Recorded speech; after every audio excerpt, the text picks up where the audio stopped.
the Ottomans, their destruction came. Firstly, they were waning for a long time. They just weren't producing much. Their population slowly was declining. They weren't producing a lot. They were losing wars. There was no research and development. As all civilization, like an old man. This is like an old man. But what sped up their destruction is Sultan Abdul Majid. He started taking interest, and he needed to fight against the Russians.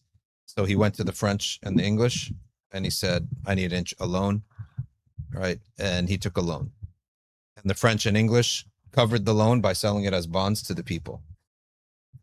And then at some point, they went, he couldn't pay back anymore. So he announced that you're only going to get a percentage back. You're just not getting your money back. So the people went nuts because the British loaned it based on the people.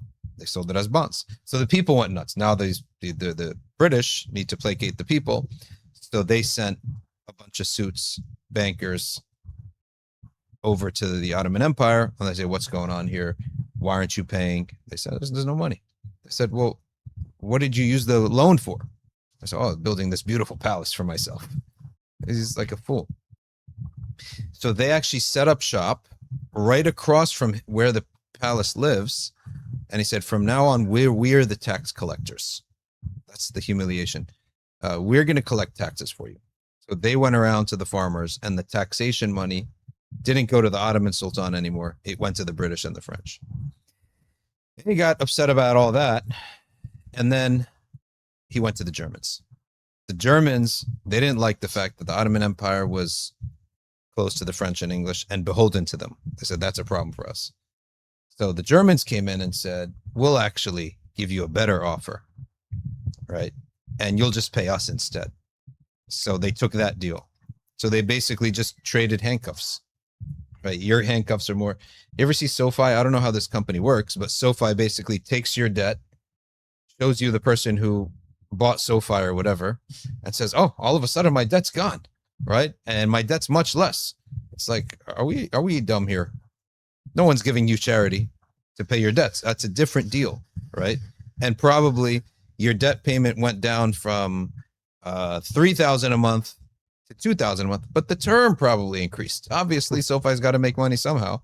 So the Ottoman Empire went from being beholden to the French and the British to the Germans. And that's why in the World Wars, you found the Ottoman Empire siding with the Germans in World War I. And so when the Axis powers lost and the Allies won, that's what they were called, right? When the Allies won, then the whole Ottoman Empire was in the hands of the French and the British because they were insolvent, couldn't pay anything. And therefore, we're going to seize your assets, which is your land when you're the government. And you mentioned World War I. Bankers have a two-way relationship with the war machine. Mm-hmm. Wars are expensive. They need bankers. Mm-hmm. Wars are profitable. Bankers need wars. Yep.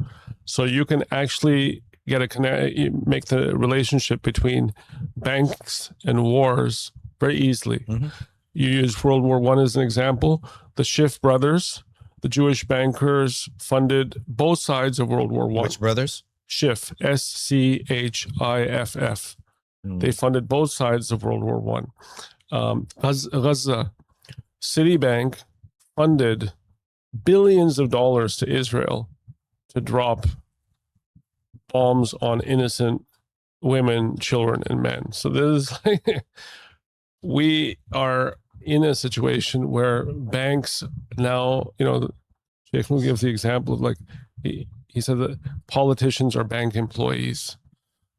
So we are doing their bidding. 100%. So, the number one boycott you can do is take your money out of the bank. Okay. Mechanically, how does it work? It works like this. You get your salary.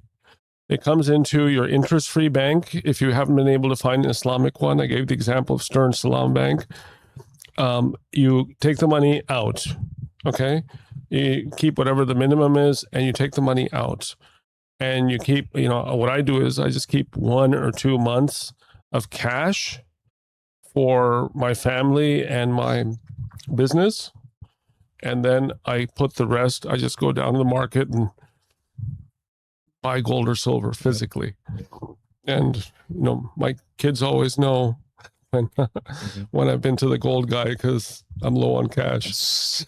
However, it's easy to convert. And what I recommend is that instead of keep constantly paying premiums to the gold guys or silver guys, you can just have a little group, Telegram or WhatsApp or whatever you use. Have a group in which you buy and sell to each other. A lot of people do this. And that you don't charge anyone premiums. You just do it at spot price. The spot price is right there on your screen, and you can buy and sell all the time, and you'll do much better than if you keep it with third parties.